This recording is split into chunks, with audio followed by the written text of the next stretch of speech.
My Master's Sandals, Chapter 18. A high percentage of European women came to Puerto Plata on vacation. They were very open-minded and liberal with their thoughts and actions. Their way of life was significantly different from those in the Caribbean. There, where most are very conservative mindset. I grew up in a poor home, always having unmet needs. My upbringing was linked to religion. I suffered tremendous harassment when I was a child. I entered the new world. For me, the fact that a woman desired conquest or ambition outside of the home life was very unusual to me. Women did not work in jobs, especially corporate jobs, where I had come from. In the rounds as an inspector, I found all kinds of adventure. Women of different nationalities looked to spend the day of fun and leisure, not worrying about any of the family duties. Many of them also looked for intimate relationships as well. They paid for things they wanted instantly, thinking nothing of the price. It was a constant game in which I got involved. I got to know about 300 women. An intimate experience with each of them. I came to feel that this lifestyle was normal. Because of working in a hotel, there were many opportunities to meet women and enter into a relationship, all by just having a simple chat with them. They became very easy and constant for me. Inside, I knew that so many of these intimate relationships were not the right thing for me. I was very immature in those years, and I did not handle the situation like those in a proper way. I like to meditate at night. I stayed at the seashore after leaving work.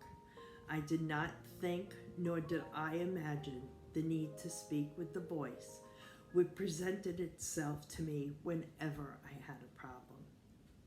I lived for a while with so much enjoyment that I completely forgot of its existence. One afternoon, as I traveled back to the boarding house, a very beautiful woman got on the bus. She sat next to me. Without any particular reason, we started a conversation, exchanged our names. After a little chat, each of us resumed our destination. A few weeks later, I found her resting in a park, relaxed and calm. It was on a Sunday. The time was surrounded by a group of approximately 10 people who were listening to her. Out of curiosity, I approached. She was unaware of my presence while she explained about consciousness and the universe. These were subjects unknown to me. She spoke about them with so much knowledge that it caused me to be interested. People asked her questions and her answers were immediate and consistent. When she was finished, she was saying goodbye to the people who formed a circle. Then she reached me and recognized me and we started a conversation. Hi, I know you. We know each other one time before. You're the boy from the bus. She shook my hand as we spoke. Hello, I also remember you. I was listening to you talk to those people and I found it very interesting, I replied. In response to my words, she continued, I'm glad you like the subject. The conversations would develop with casual personal topics. I asked her about what she was just previously speaking about in more depth. The beautiful blue-eyed woman stared at me without saying a word. Suddenly, it seemed in that moment was getting different. I felt a strange sensation when seeing the abrupt change. She placed my hands on my forehead and asked me to close my eyes. Her hands did not last for 10 seconds, and she moved them abruptly, causing my reaction. I immediately opened my eyes and asked her, "What's wrong? What are you doing?" She stretched her arms around me. "I would like to know who you are." "I don't understand what you're saying," I said, very surprising to her behavior. She continued, "What do you know of who you are? You have a very great purpose on earth, but for now, you will not understand. I would like to explain, but it's not the time. When the time arrives, you will know. For now, you do not remember who you are." After the confusing conversation, we didn't speak much. However, we frequently saw each other around. She worked in a company as a tourist guide in one of the hotels that lined the beaches. At that time, I still inspected golf carts. Those are the times we crossed paths, but we only greeted each other from a distance. My life passed between fun and women. I still upheld my daily responsibility. Because of becoming well known in the work environment, I got to do something like being my own boss. There were no one directly over me, and I didn't have to report to. I simply worked for the administration. I delivered reports concerning my work, so moving around and socializing was very easy. Due to the circumstances, she began to know more about me. We became friends who frequented each other, which led to pleasant relationship. We didn't speak about our initial topics I heard her talking about to the crowd. Since I was engaged in meetings, women, night outings, leading an utterly relaxed life, and being young, this set me up for an opportunity path to seek serious relationships.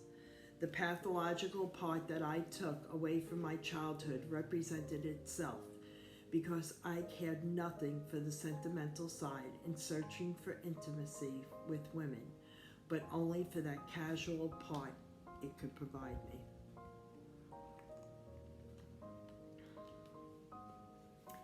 It was a challenge for me to come to understand that she once told me. Indeed, she was analyzing my behavior and a way of life. After a few seconds of resuming our conversation, she asked me again, "What are you looking for? Do you feel comfortable with yourself?"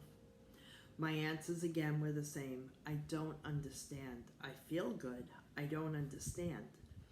It was then that slowly, in a friendly way, she said to me, "You're missing something. That's something you are missing you want to supply through many adventures. Someday you will get tired of all this. Still, until you burn the stage of exploring, of having intimate relationships, all these experiences with women, you are not going to find yourself." Elisa, the beautiful blind-eyed Canadian woman, who was 10 years older than me, showed me that she had a captivating, mysterious knowledge beyond what I knew. One of her days off, Elisa wore white, a long blouse and skirt in a gypsy style. She wore different outfits, but always in white. We shared those hours outside of work more frequently. One of those days, I broached the topic.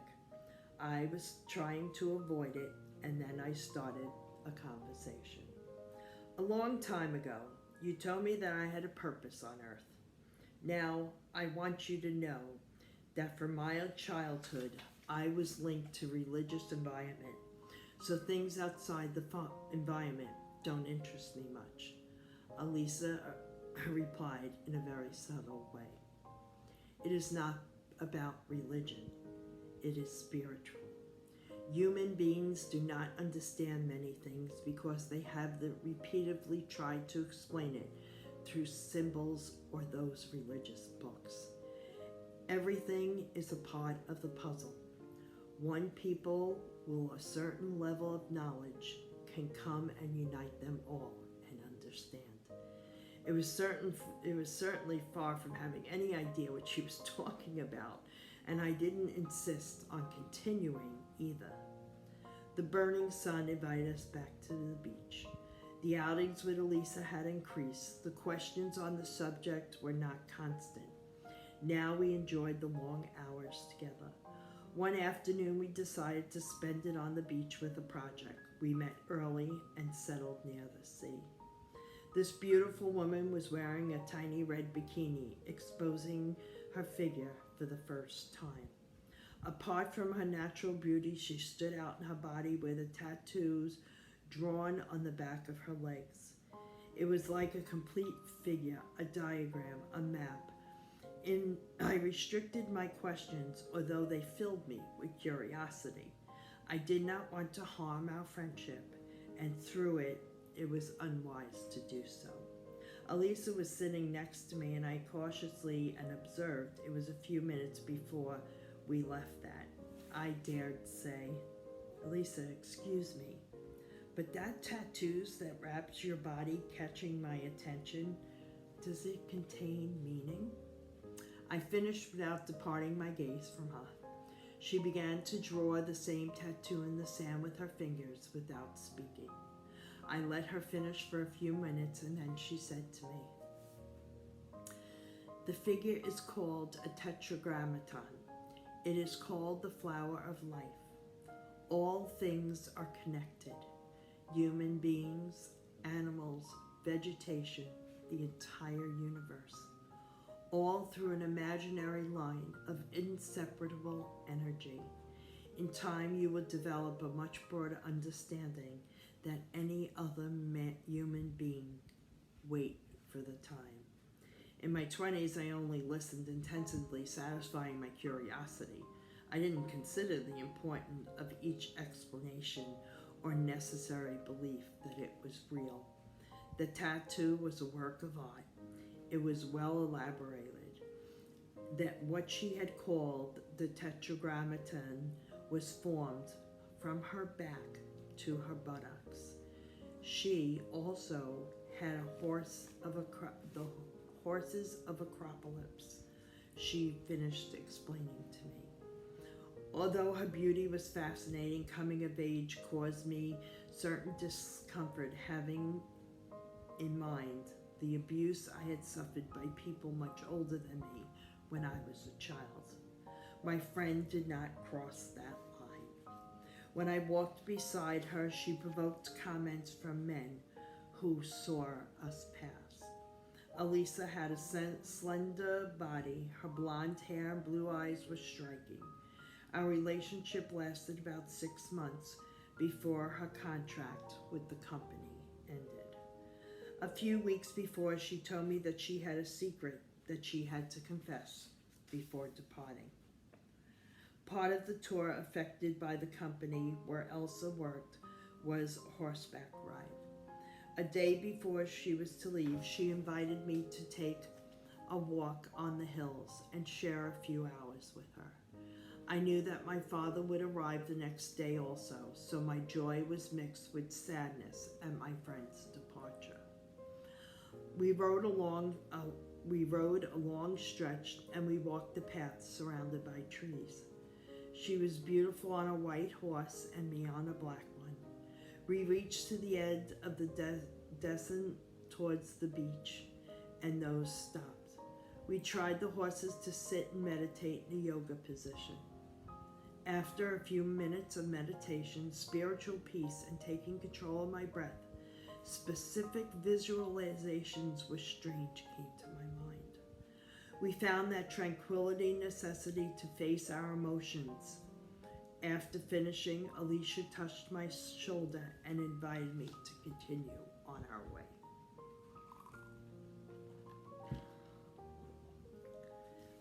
We went down to the edge of the beach, where we left the horses sit at the foot of a tree. She asked me to close my eyes. I told her that our friendship was always surrounded by sincerity, sympathy, and respect. She should never be afraid to express anything to me. I valued her openness. I agreed to close my eyes. I imagined that it would give me some material gift to remember her by.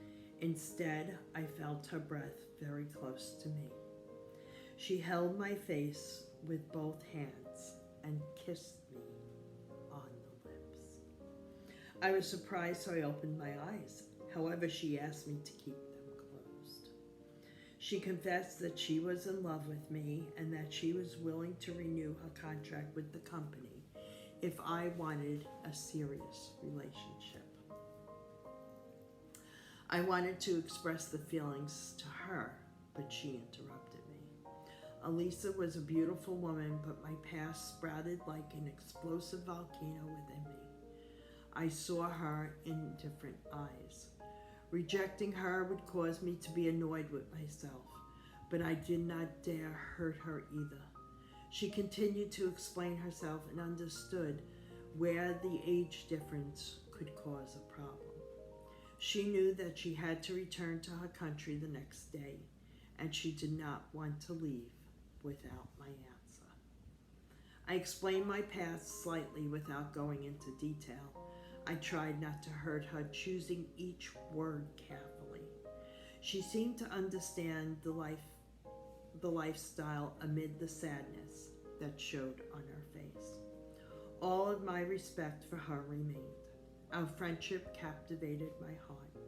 We returned after that conversation. She had to pack to be prepared to travel back the next day.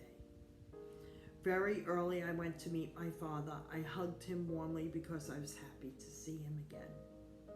We went to have breakfast and I told him about the time with Elisa. I got the idea that my father knew her. All the things that I could have lived in my 20s, I found that beautiful woman. She was a complete package. I showed my father part of the area where she worked as we traveled to the hotel. I asked if she was there, and I intended to see her off her trip to be able to accompany her. I want my father to meet her too. However, I was surprised when they told me that her last work day had been last weekend. I knew where she was staying, so I headed quickly to find her. Upon arriving at the place and asking for her, the doorman told me that Elisa had gone shopping very close by. She had left her suitcase ready and packed. She was supposed to return in another moment, knowing very well the places she frequented. There was a small commercial store. In our hurry, I managed to recognize Elisa crossing the street. I shouted her name. She turned to acknowledge. She waved at me but didn't stop. My father also saw her. Elisa returned to the corner and we went after her. We stepped up the pace, although my father couldn't go faster. We reached the streets. We couldn't believe our eyes. My father looked at me and I didn't know what to say to him. We had to stop abruptly as we came across an extensive field. I searched the surrounding, but there was no possible exit where she could have escaped. Immediately, we returned to the hotel, still hoping to catch her. Again, we asked the doorman if she had returned, and that this is what he said. As soon as you left, she arrived, entered to collect her suitcase. Then she said goodbye very politely, got in a taxi, and left. Surprised at her answer, I replied nervously, "We just saw her. She's not very far from us. She even waved to me and my father also. He saw her." Then, somewhat surprised, the man said again, "It can't be. She arrived a minute after you were here." My father asked to calm me down. He said that sometimes things happen that we can't explain. He encouraged me, saying that maybe in time I could communicate with her and know what had happened. My Master Sandals, Chapter 19. During all this period that I spent in Puerto Plata, I lived countless experiences, most of them related to women. But I also had the opportunity to develop myself, learning languages through same social friction in which I developed. Languages such as English, German, French, and Italian. He practiced them daily with his own clients. I never went to a language school. In my family, those economic conditions did not exist. My father managed to join the project also on the recommendation of Don Eddie Bugal. So at home, the needs began to diminish. A time of bonanza that did not last very long, always bad relationships with my family. My house without financial problems, those who haunted us in a lifetime. A person could take care of his mother, private vehicles, in short, a number of confronts that would be suffered during our family life. But in the home where it was discussed, there was discord, fights, lack of harmony, all the things that did not allow stability in all aspects, abundance as well as it arrives. It has also lost experience, me, an apprenticeship for me, future life. The most important things that human beings should try to achieve in their life is eternal peace and harmony with others. Although I had many faculties, the payment I did not receive, not enough. The things that fascinated me first no longer caught my attention. All the things that surrounded me in the beginning became vain, meaningless. I was not enough, nor to pay the pension. I thought about deciding to leave everything behind. I was aware that it would cost me a lot to go backwards. Returning would result in a change of my life once again. I thought a lot about it, and after spending sleepless nights awake, I decided to return. I got tired, didn't regret it. I had to live in Puerto Plata, will remain forever deep in my memory.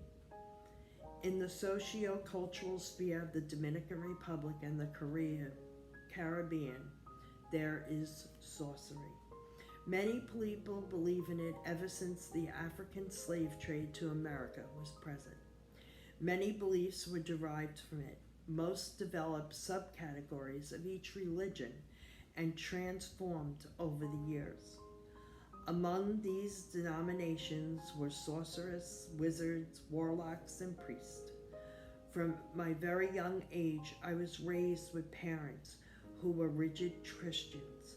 Both followed the chain that was from my grandparents on both sides, which extended to their ancestors.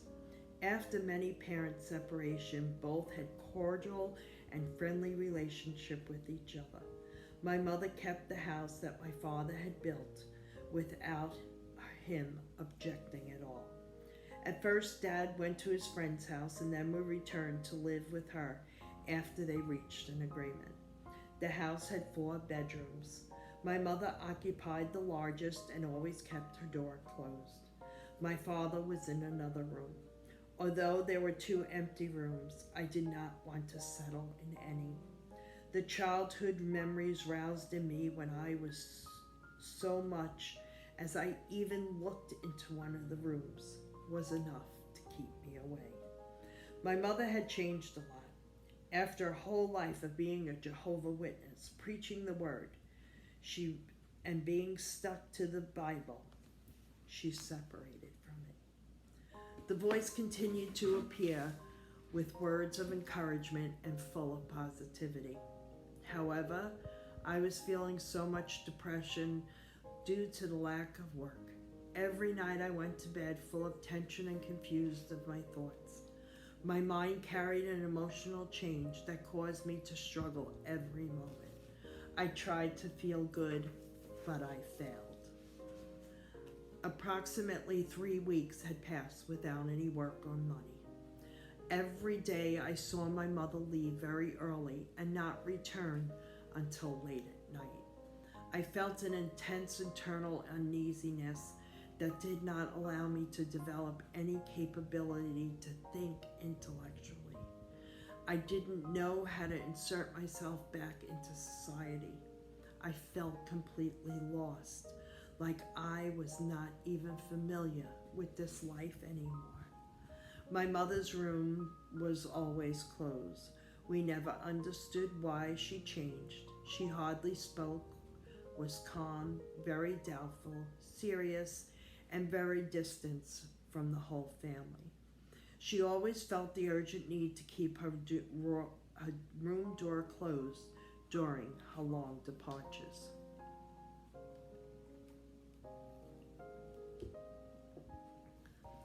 One day I approached her door because I was curious. Also, did not trust her. I tried to find out why this was about and why she was so secretive. I waited for her to leave and then I went straight to her room. For a moment, I thought I should wait for a bit in case she comes back. However, I was impatient and I returned to her door to see what she was hiding from us. I was confident that whatever it was really linked to her sudden change in demeanor and beliefs. To make sure no one was around, I went to the entrance and closed the door. Then I went into each room, making sure I was alone. I felt scary and deceitful at the same time. I was sneaking around, but I felt like this was the only chance that I had to discover anything. I approached and pushed her door very slowly. The first thing I noted was a bizarre smell. Then I opened the door all the way, and the surprise was shocking. In front of the bed, my mother had built an altar that occupied almost the entire length of the room. It was made of ceramic saints, figurines, incalculable quantity of images, lit candles, tobacco, and objects with no religious relation. At the moment, this could not conclude that this was an altar of witchcraft or sorcery. I watched for a second, almost immobile. The majestic, gloomy, and colorful arrangement did not leave my amazement. Just thinking that my mother may have left an entire lifetime of Christian worship was strange to me. After a little trance I was in, I remembered that my mother asked the family about helping her stay on the Christian path some time ago. She had asked us to object to her switching religion, even if she ever felt tempted to do so. I became concerned that she might also be developing schizophrenia.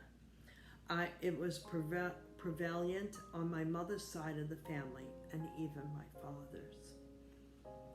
I left everything as it was as I ran to the living room. I covered my head in my hand and found refuge in myself kneeling on the sofa. I imagined engraved in my head this horrible altar causing torturous thoughts and ideas. I was attempting to find a little tranquility. It took me a few hours to relax. After I was very much calmer, I decided to follow my mother and know her current behavior's full truth. The change was worrying. Discovering this altar in her room caused me to hallucinate at night. I felt footsteps, heard voices, and had a lot of fear. Of course, this was a product of my imagination, but it was at this time that my psychological situation worsened. Even though the voice had never left me alone, the fear, insecurity, discomfort of it all around me created a confusing and disturbing stage of life for me. Without having fallen asleep properly, I woke up with the premonition of following my mother to where she was heading. each morning. I stayed on the sofa for her to wait for her to leave the room and allowed her through, and although she did not say a single word, I managed to ask her where she was going. My mother very calmly and lightly replied that she was helping a friend, a lady in waiting. She kept walking and left. The explanation logical seemed inconsistent, leaving many doubts about what I had already discovered. I left after a few minutes as not to lose sight of her. I let her advance, but I kept a certain distance. I wanted to investigate to know what she was doing. A few blocks away, I saw her step into the front of a relatively large old house. She waited a few seconds and entered. I stayed the necessary time to observe that if it was the correct place described by my mother. I approached without neglecting my surroundings. 2 gates locked the entrance, like some ancient castle. I knocked a few times. A tall, stocky, dark-skinned man waited on me. Still looking at me, the guy asked what I wanted, and I told him that my mother had just entered. The guy did not care if I named my mother or not. He replied that if I did not have an appointment, I simply could not enter the house. He closed the substantial wooden door without further explanation. He left me standing in front of the place that was nothing else to do. I was left with my imagination to give me a solution for what was going on.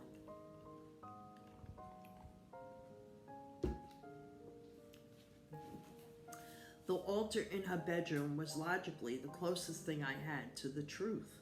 Without giving up, I stood at one end of the block. I did not want to leave without finding something out. I felt I was very close to the truth when, as minutes passed, many people began to arrive. Some entered quickly and others waiting, forming a line to the entrance. During this afternoon, the place was empty. I decided to obtain some results again. I approached and knocked on the door, this time with a grim face. At my instance, a tall man told me again that I could not enter. Before I closed the door again, I asked him, "Sir, who should I talk to get an appointment? Who is the right person?" The man replied, "You must speak to the lady. She is the right person." I quickly insisted, "And who is that lady?" The guy, in an awkward smile, "If you don't know who the lady is, you won't be able to enter." Without further explanation, he closed the door. I stood there again, in front of the huge house, with much anger and frustration. With my head down, I returned home, feeling hopeless. On the way, I could hear the voice saying to me, "All this comes to you as a product of your mind, your fears, which manifest themselves into physical form." I kept moving, although the voice repeated the same sentence. I did not understand that manifestation it spoke of. Maybe I did, but I did not want to accept it. I was very tormented, angry, and out of control. Despite my good intentions, I understood even less about the situation. They left me even more damaged than previously. I got home and went straight to my mother's bedroom. The environment of my home caused me anger. I felt an internal pain that I had no way to let out. I entered slowly and without hesitation. I distinguished the candles that remained lit. I looked up and I found many images and figures that were diabolical and satanic. I stretched my arms, and in an impulse, I began to destroy them one by one, throwing them to the ground. In my delirium and despair, I found a large can full of coins. This aggravated me further, and I spun out of control. I could not imagine how she could be okay with this lifestyle and keeping money away from my family members who are starving. I was sobbing with a kind and tireless even when the voice intervened. You shouldn't have done this. Breaking the things your mother believes in is no solution. If this is her faith, you must respect her experience. It is hers. In those moments, I calmed myself. I didn't want to feel much worse than I already did. I tried to calm down. I left the room without thinking about my mother's returning, and everything scattered on the floor. The afternoon was horrible end of the day, taking me up to Los Trios Jojos, a beautiful cavern located in the eastern part of Santo Domingo. It was not far from my home. There were 3 lakes, Azufre, La Nierva, and Lago de Damas. This was the place discovered by an American invasion in 1916 and has the 4th lake, El Zamora Gulnos. This can be seen from the surface without having to enter the cavern. This was the tourist place called Los Tres Ojos. I could not stay at home. I was overwhelmed. I needed a quiet place to regain order within myself from so many negative things in a single day. I walked into the cavern and sat for a few hours, thought and in total peace with myself. Without worrying about the time, at least expected moment, I asked the voice that I had to do at the time, and it replied, "You must concentrate your experience on yourself. Believe in yourself. Turn away the fears and insecurities. Love yourself above all things, and concentrate your experience to create the things you want to manifest." My mother never said a single word to me after finding her room in the condition I left it. The subject was never brought up. In time, I came to know that the lady who practiced some form of sorcery. People called her Nora. People in the neighborhood related to my mother, such as a famous woman that started calling her Donna. I lost myself in a long void. I was wrapped in my loneliness. I returned to home. My mother was acting normally silent. Deep down, I knew that it was a product of my despair and confusion I felt. I consulted again the voice, and without saying a word, I heard, "We told you not to do that. You should have waited to understand a little more." I did not have the confidence or courage to discuss what was happening with my family member. Even though my father had all love and gratitude, I could not bring myself to disrupt their religious beliefs. Night came and I had laid on the sofa. The thoughts were imaginable. I had broken into my mother's room. My human perception caused me to see things differently than she did. Those figures related to the devil and caused me fear that I could not control. It was who was afraid. The altar of sorcery was full of symbols, candles, cigarettes, totally disfigured the belief in God. The feeling of guilt of what happened together and fear I felt did not let me fall asleep. Since I was a child, faith in God was instilled in me. Religion was always the deciding factor in everything from my parents and ancestors. My whole life felt like a lie and had turned upside down. At midnight, I woke up sweating. I could not move, and I felt something touch me. I tried to speak for help, and I couldn't articulate a single word. contrary to helping me develop a better clarity of consciousness. The experience returned to me feel old perceptions regarding fear.